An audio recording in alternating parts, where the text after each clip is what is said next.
Hi, I'm Angela Bender, CEO and Managing Partner at AMJ Financial Wealth Management. And I am Lakin Adams, the Portfolio Analyst here at AMJ Financial Wealth Management. And today we're going to talk about market volatility and what it really means for you and your money.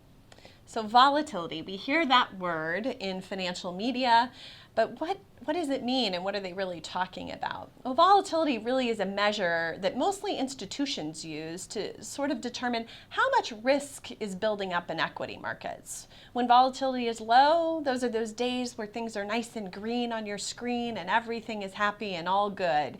And when volatility spikes to highs, it tends to be where you're seeing a lot of selling pressure come into markets and some losses that certainly can build up.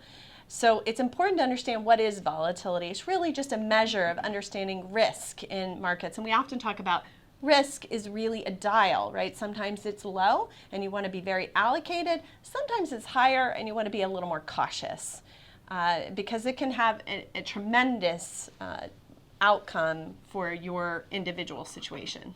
So sequence of return risk can be very important for your portfolio. When we talk about sequence of return, it means how does your portfolio perform in consequent years of each other. So if you take one portfolio, so let's call it portfolio one, and you can say that they had positive years of return in the first couple years of their distributions.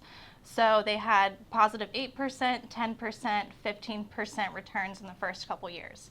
If you take portfolio two and they had negative 5%, negative 8%, negative 6% in the first 3 years of your return, the outcomes of those two portfolios are very different from each other.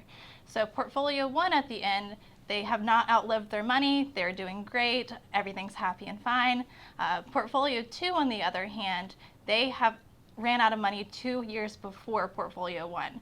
So when you talk about sequence of returns within these portfolios, it's very important to manage the volatility around that so you're not running yourself into a problem within your financial plan.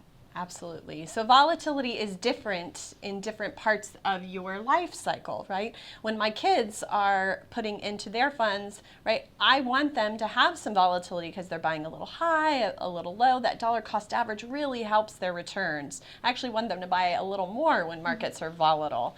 My parents, on the other hand, are in distribution, and I wouldn't want them to follow those same rules. So it's not a one-size-fits-all answer. It really is about your specific situation and how much volatility do you, number one, need to be taking for your financial plan to be successful, and then how do we manage that?